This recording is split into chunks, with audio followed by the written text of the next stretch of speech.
Life is just really heavy right now. Things haven't turned out the way I thought they would. It's strange to be surrounded by so many people, but to feel so alone. I've lost so much, and it seems like I have nothing left.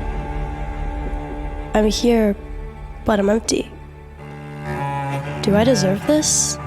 What did I do to deserve this? Is this really the plan for my life? It all has to mean something, right?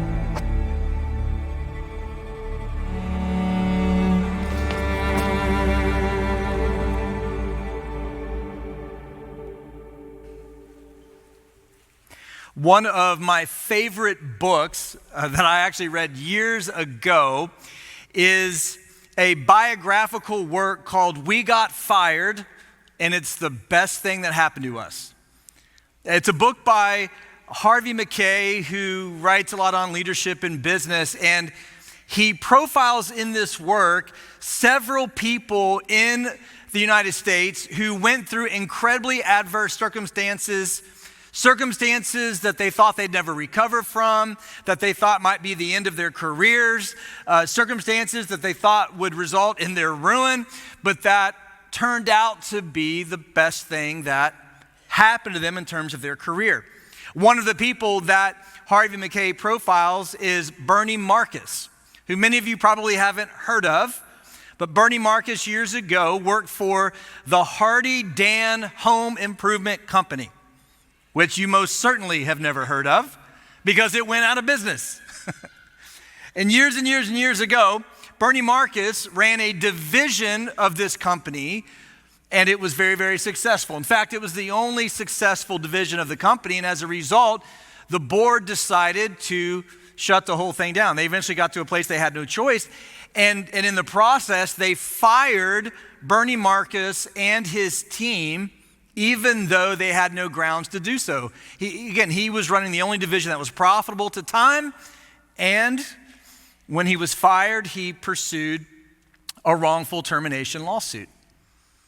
So he's moving through this time in his life that he describes as incredibly difficult and painful, a time when he was unjustly terminated.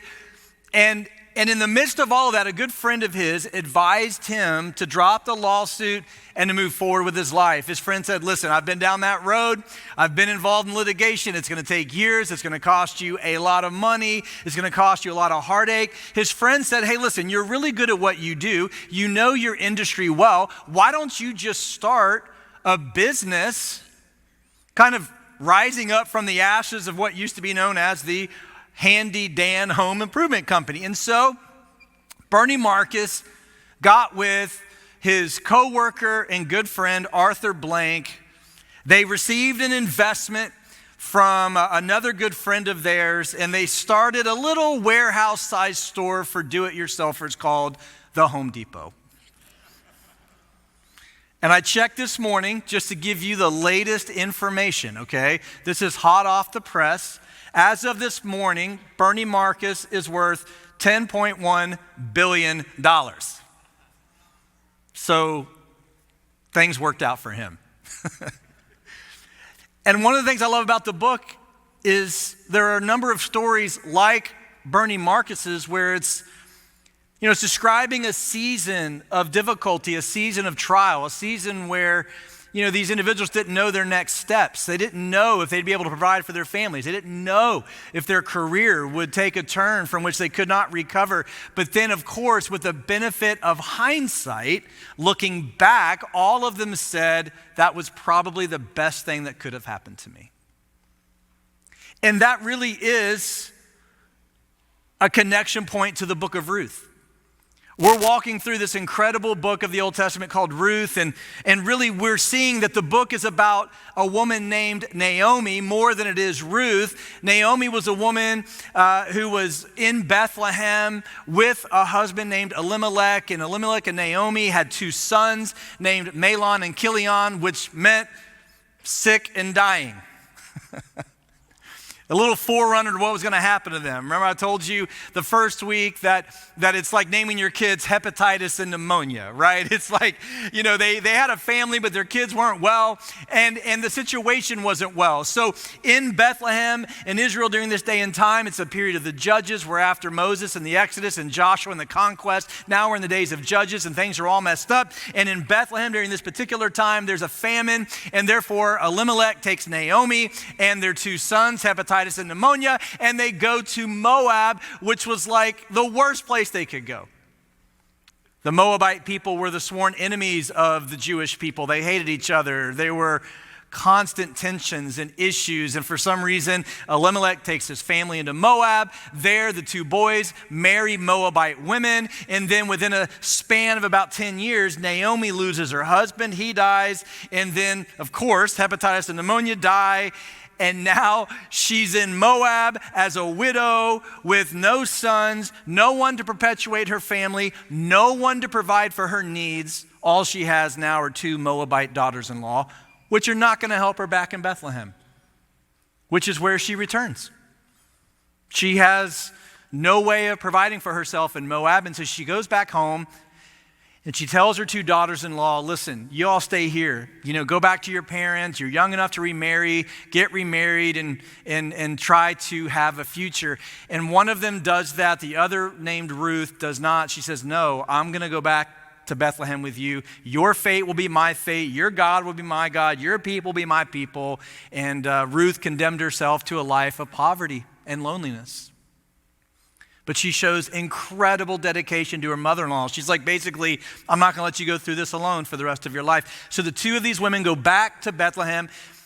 Naomi's like, call me bitter. I'm changing my name. My life has changed. It's horrific. Ruth is there with her.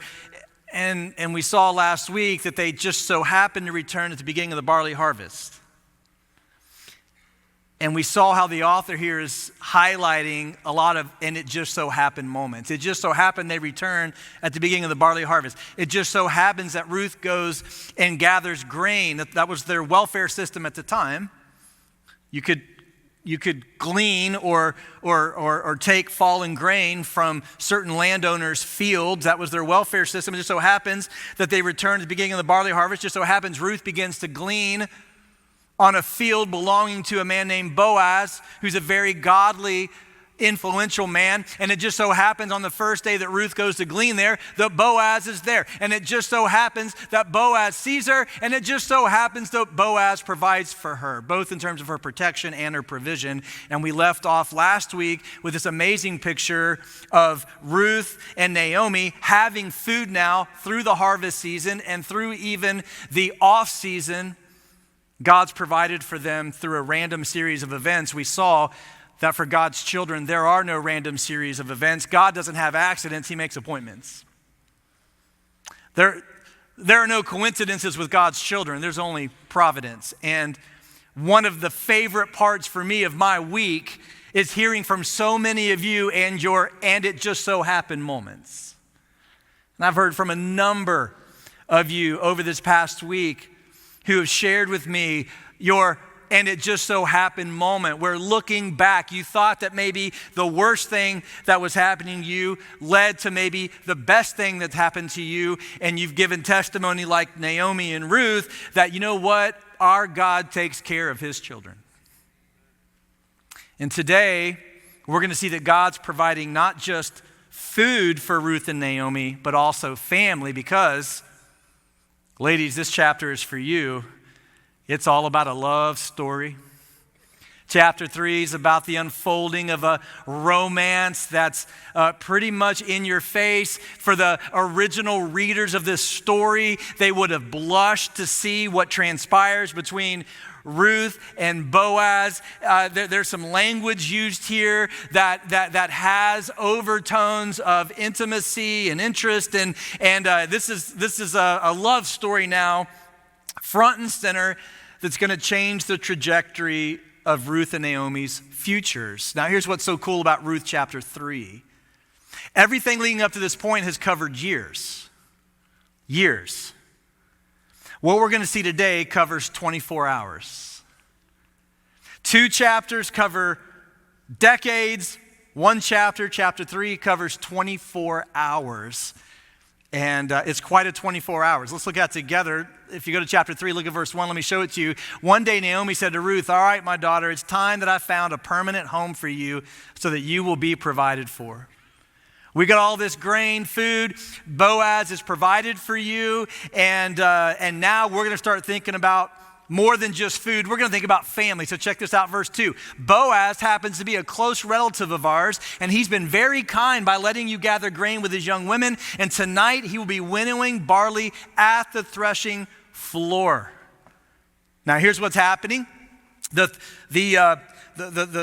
process of winnowing barley was where they would take the harvest to the outskirts of the city where the winds were strongest. They would throw up the harvest into the air. The grain would fall to the ground and the chaff would blow away in the wind, and then they would gather the grain and they would usually stay the night to protect the grain that they had accumulated and then go back to their land the following day. Naomi's like, now check this out. Boaz is a member of Elimelech's family.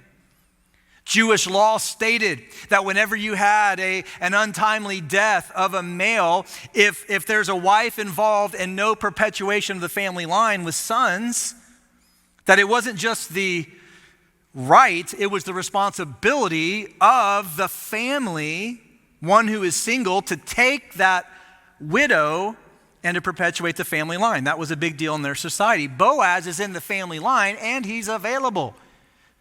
This is kind of like The Bachelor. And Naomi's like, now listen, Ruth, you don't know this, but it just so happens that you've been gleaning on the field of Boaz, who just so happens to be a member of Elimelech's family and just so happens to be an eligible bachelor who can take you into his family and to perpetuate my husband's line.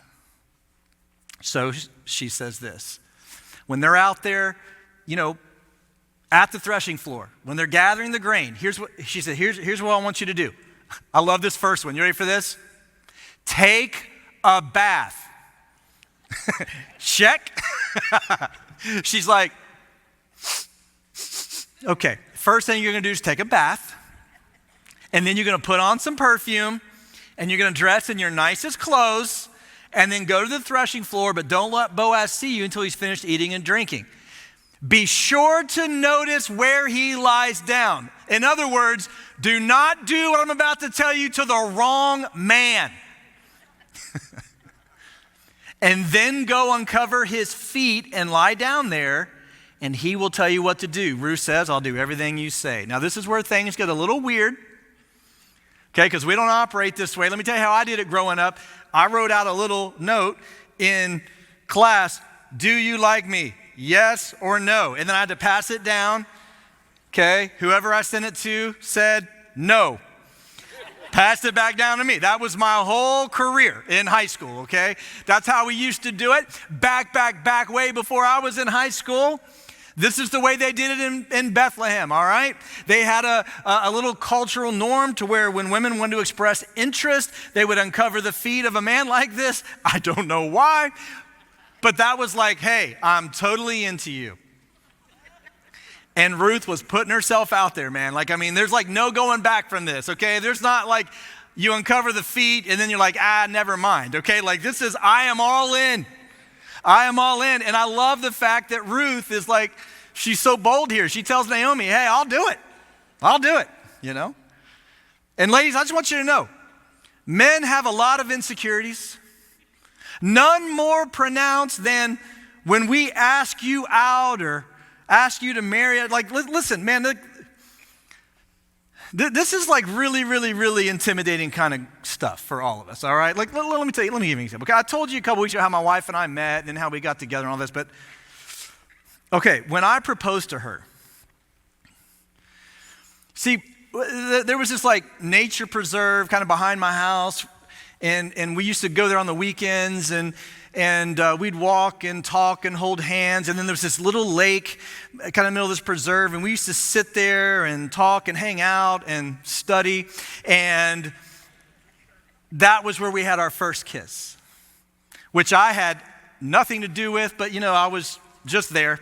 And, what are you going to do? Okay, so, she uncovered my feet. What did you want me to do? Okay, what did you want me to do? All right, so that was kind of, okay, so here's the deal. So when I proposed to her, I came up with this amazing idea, which I just want to tell you, in my mind was incredibly romantic. But in my execution was super creepy. Think Friday the 13th, okay? Because here was my plan. We were going to get her to this nature preserve. I don't even remember how we did it. I think my brother was involved. Somehow we kidnapped her and we get her to the nature preserve. And my brother was like, just walk down this path. Well, on the path was a string of 12 roses, and the last rose was in the spot where we had our first kiss. So far, so good. That's pretty much as far as I got in my planning. Because when she got to the last flower and she's standing there literally in the middle of the woods, all by herself, holding 12 roses, I am in the woods, stalking her from behind a tree. I am not making any of this up. And here she comes and she picks up the last rose and she's looking around, and then this is where it gets weird. And I just surface out of the woods with an axe and a mask, right? In my mind, it seems super romantic, but like in the moment, I'm like, this is weird. And I'm not making this up. I step out from behind the trees and I am flushed white, pale as a ghost. I am a nervous wreck. And I walk out there, and I'll never forget, she said to me these romantic words, "What's wrong with you?" And I'm like so nervous, and I just appear out of the trees, and then I go down on my knee, and I'm like, "Will you marry me?" And then, okay, unlike Ruth, she just starts crying. And I'm sitting here. I put myself out there, ladies. And I'm like, oh no. She's not just saying no, she's crying. She's so embarrassed that she did not have a better option, right? I'm like, she's crying that like, this is the best I could do. And she just keeps crying. And it felt like an eternity. And I'm like, it's just me and the trees at this point. And I'm like, so is that a yes? I had to ask twice. True story, is that a yes? And she goes, yes. And I'm like, oh, well then stop crying. What are you crying about, right? So I don't remember the rest of it. Somehow we walked down this trail and she's like, that was really weird. And I'm like, well, it worked. And we get back to my car. True story, I was so nervous, I locked my keys in the car. And you say, how did your engagement conclude? Well, by going to a payphone and calling my mom and dad. Can you come pick us up? Thanks. That was awkward. So my parents gave us a ride home, and thus we were engaged. And we don't tell that story to anybody, because I am a moron, okay? So if y'all would just keep that to yourselves, those of you watching online today, let's just keep that on the DL, okay? And listen, man, if you've ever had that moment, like you've asked somebody out or you propose or whatever, oh man, those nerves. And now here's what's unique about Ruth and Boaz's story. She's the one assuming all the risk here. Like she's assuming all the risk. And what Naomi tells her to do is you're going to go and cover his feet. That's going to communicate your intentions. You're going to lay down next to him. You've already taken a bath. You put on perfume and your nicest clothes. And he's going to know that you want him to marry you, to assume the responsibility of a family redeemer here and perpetuate the family line of Elimelech. And she's assuming a lot of risk because she doesn't know when Boaz wakes up if he's going to say, did you forget that you're a Moabite? The author's been reminding us every chance he gets that she's a Moabite. She doesn't know if Boaz is going to be like, hey, listen, I'm flattered, but you're a Moabite, and there ain't no way I'm going to take that on. Or she doesn't know if he's going to say, nah, I'm happy to give you grain, but I'm not going there. She doesn't know. She's assuming all the risk. Okay, so here's what happens. So the author tells us. So she goes down to the threshing floor that night. She follows the instructions of her mother-in-law. After Boaz had finished eating and drinking, was in good spirits, because ladies, footnote here, men are typically happier on a full stomach. Okay, so now he's kind of, they've had dinner. He lays down at the far end of the pile of grain, and he goes to sleep. And then Ruth came, I love this, came quietly, uncovered his feet, and laid down. She had to have been thinking of Naomi here. Do not go to the wrong dude. You don't uncover the feet of the wrong dude. Okay? You can't, there's no takebacks. So she goes quietly, she goes up to Boaz, uncovers his feet, lays down, and I'm sure she's a nervous wreck. And check this out, around midnight, he suddenly woke up, he turns over, and there was a woman at his feet. Women didn't go to the threshing floor. It's a dangerous proposition. It was mostly these workers, most of whom were not men of integrity and character, so this was highly unusual. Of course, it's night, and this is pre-electricity, so Boaz is like, well, who are you? He's like, okay, who are you? She says these words, I am your servant Ruth. And then she goes a step further than what Naomi told her to do. She says, spread the corner of your covering over me, for you are my family redeemer. Now, let me tell you why that statement is so profound, okay? And if you've been with us the past few weeks, this will encourage you. Actually, in Hebrew, which is what the book of Ruth is written in, literally what Ruth says is, spread the corner of your wings over me. You say, now, why is that important?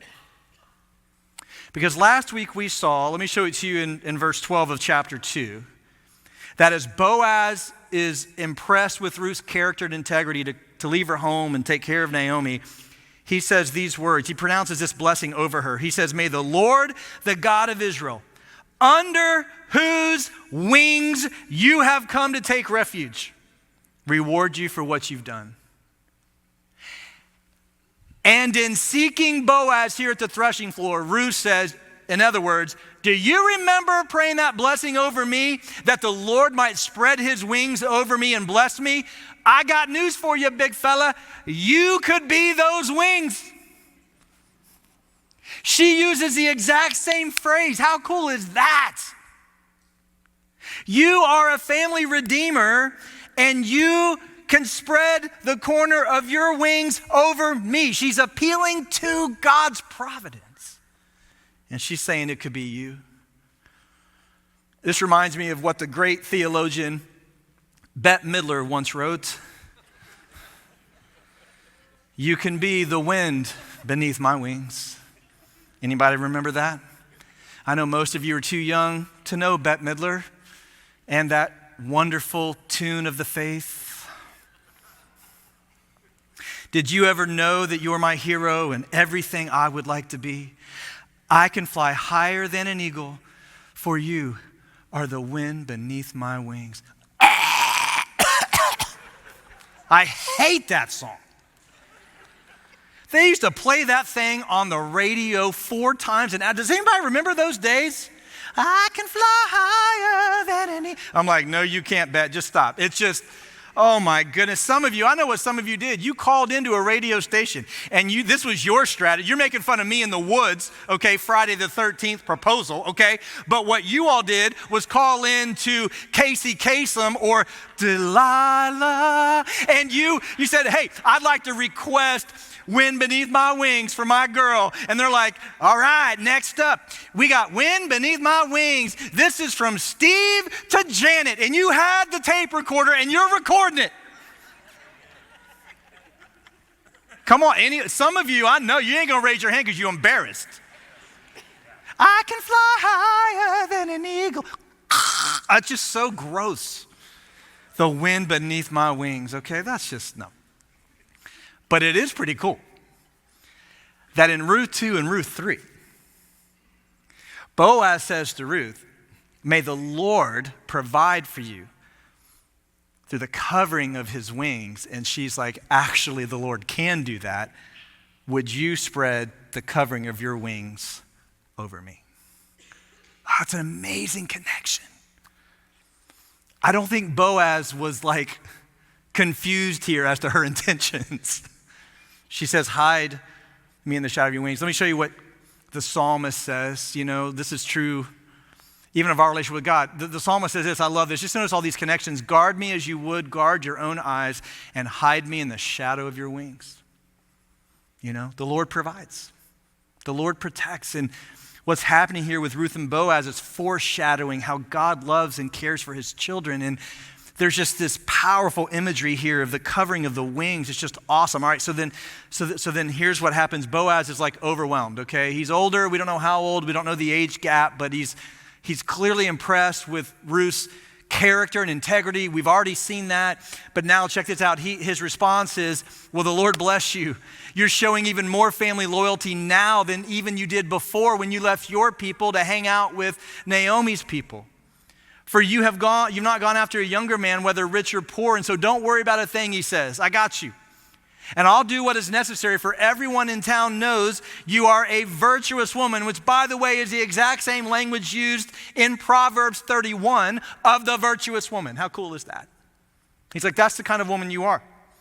So he goes on to say, while it's true that I'm one of your family redeemers, there's one more who is more closely related to Elimelech than I am. There was a tiering system here, right? It was about the closeness of the relatives. He's like, there's one more who's in line before me. And so stay here tonight. In the morning, I'll talk to him. If he's willing to redeem you, then fine. But if not, I will redeem you myself as surely as the Lord lives. Now lie down until morning. I bet that was a sleepless night.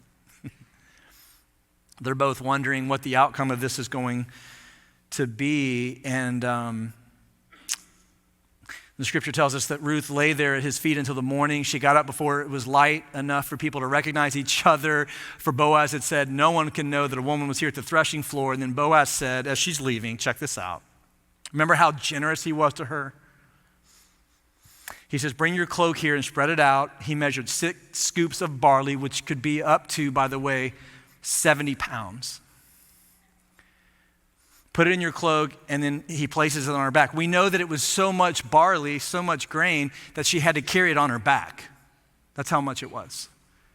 And then she returns home, and then we see, wow, just a powerful conclusion here to this section of the story. When Ruth went back to her mother-in-law, you can see Naomi's like waiting, right? Tell me how it goes. What happened?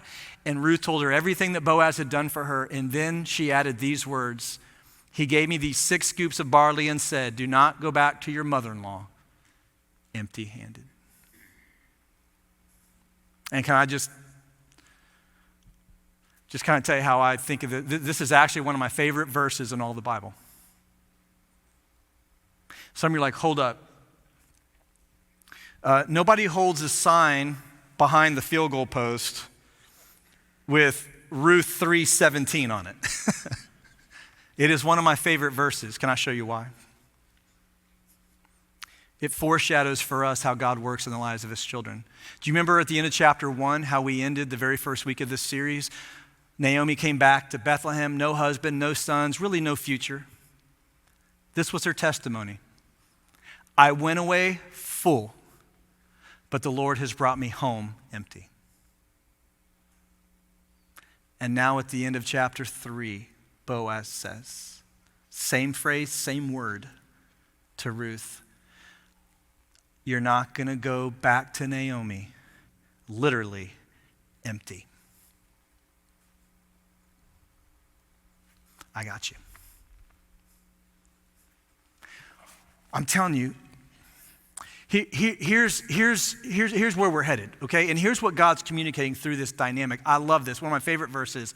You're not going to go back empty. I know she feels empty. I know she thinks her life is just a collection of empty promises. But no. God's going to do something great here. And you're not going to go back to Naomi empty. And here's the message of the book of Ruth to you and me today, that our God brings fullness out of emptiness. This is the work of God in your life and mine. He brings fullness out of emptiness. He works through the difficult. He works through the bitter. He works through the devastation. He works through the hardship. He works through the heartache and the heartbreak. And there are no wasted circumstances for the children of God. There are no accidents, only appointments. There's no coincidence, only providence. And even in our worst moments, in our worst situations, through faith in God, through Jesus, we know that his loving hand of providence is with us, and he is in the process of bringing fullness out of our emptiness. This is the work of God in your life. This is why the psalmist said this: you make known to me the path of life, and in your presence there is fullness of joy. Fullness. Jesus says, I've come that you might have life and have it to the full. You see, this is the work of God in our lives, that he takes us even in our lowest moments, our most bitter and devastated moments, and he works through these circumstances to cultivate character and Christ likeness in us so as to prepare us for our eternal home. And he takes us when we're empty, and he works to make us full. In his presence is the fullness of joy. And I want you to know, whatever you're navigating today, wherever you are in life, whether good or bad, we know we're all going to face these circumstances where we feel the weight of Naomi. We feel that bitterness. We feel that loss. We feel that pain. We feel that desperation. And I just want you to understand, wherever you are today, and whenever you're in those seasons, you've got to go to Ruth and see what God is communicating to you, that in your emptiness, he is working to bring you to a place of fullness. Man, in your heartbreak, God is working to cultivate in you a character that will prepare you for all eternity. And there are no random accidents, right? There's only divine appointments. There's no, and it just so happened. No, it intentionally happen. God works through the ordinary and God works through the extraordinary to grow you, mature you, and bring you to the place you need to be. And that's why we continue to walk in faith. We believe that God has a plan and a purpose for all things. The Apostle Paul said it like this.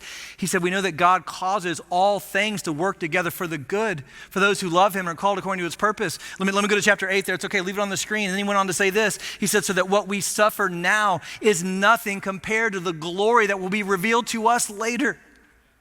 Oh no, we suffer now. We experience heartbreak and devastation now. Like Naomi, we may feel bitter and the sting of bitterness at times, but Paul says this, because all creation is waiting eagerly for that future day when God will reveal who his children really are. Because against its will, all creation was subjected to God's curse. But with eager hope, the creation looks forward to the day when it will join God's children in glorious freedom from death and decay. You see, right now we live under a curse. We live in a world of death. We live in a world of decay. Our bodies feel it, right? Our relationships prove it. But there is coming a day when Jesus is going to make all things new. And Jesus is going to make all things right. And Paul says the hardship, the devastation, the difficulties of right now will pale in comparison when Jesus returns and we live in the fullness of his joy and presence, right? So that it's not that these things that we carry now are light. It's just that they will seem light to you when you get to the gravity and the joy and the peace of his presence. So hang in there and keep going and don't give up. Lean into God's providence. He's got a plan and a purpose to draw you to himself, to draw you to Jesus. This is how God works in the world. You see, Ruth is not ultimately about Ruth. It's about you and me. These things were written for our instruction. God's doing a work here that's foreshadowing what he will do in Jesus. A work that takes us from emptiness to fullness. Now listen, if you don't have a relationship with God through Jesus, you're not confident where you'll spend eternity. Today, you need to turn from yourself. Turn from hoping in religion or hoping in your own goodness, the fact that you're going to be good enough. None of those things are going to save you. None of those things can overcome the curse. All you can do is trust in Jesus. The fact that he died in your place, took the wrath of God for you. He rose from the dead bodily, and he is coming back. And if you'll ask Jesus to save you today, you'll ask him into your life, you'll commit to live for him, he will save you from your sin, give you a peace that's beyond understanding, and a hope that endures even through the most difficult seasons of life. And I'd love to help you take that next step today. And if you're a follower of Jesus today, you might be in a hard season. You know why you're going to be in hard seasons? Because the world's under a curse. Can I just keep it real here before we go? You can't out-church the curse. You can't out-pray the curse. You can't out-religion the curse, you guys. The only cure for the curse is Jesus. And by leaning into Jesus and leaning into his providence and leaning into his grace, you navigate the hard times, because you know what James says, in considering it even joy that we face them, God is preparing us for the day when we will see Jesus face to face, and there in the fullness of joy, we will be who he has been working for us to be, and we will then know a joy that makes all the hardship and suffering seem so very small. Because, can I let you in on a little secret? Ruth and Boaz, they're going to get together next week, okay? Now, I still need you to be here, because it's going to be cool to talk about it. Okay, but they're going to get together next week, okay? You know, can I let you in on another little secret? This isn't in the book of Ruth, but it's afterward. They die. Not at the same time, but they die. Naomi's going to be blessed with a family and grandchildren. It's going to actually rock your world how God blesses their family. We'll see that next week. But you know what happened after that? She died. That's why she won't be here for Difference Makers. That'd be pretty cool though, right? First week of Difference Makers. Naomi, everybody. She walks out. She died. Boaz died. Ruth died. David died. Solomon died. You know why? Because you can't outrun the curse. But you know what they died believing? That there's a better day coming. And that the same resurrection Jesus displayed, we get. And one day we're going to get new bodies that don't decay, and new relationships that don't deteriorate, and a new heavens and new earth where only righteousness dwells. And in that day, we will see the full fulfillment of what's foreshadowed in Ruth, that our God brings fullness out of our brokenness and emptiness. And that's why the second coming of Jesus is a part of our gospel. And it needs to be a part of your hope today. Because even if you're navigating a circumstance that you won't outlive, listen to me very, very carefully, you will triumph over it at the resurrection. And God's going to bring fullness from your emptiness. And we will say, like the Apostle Paul, that these current sufferings pale in comparison to the fullness of joy found in the presence of Jesus. And this is our hope. So we sing one of my favorite songs here. Not You're the Wind Beneath My Wings, but something a little better than that. Because you're good and I've witnessed it. You're strong and I've witnessed it. You're constant, I've witnessed it. And I'm confident I'll see it again and again and again.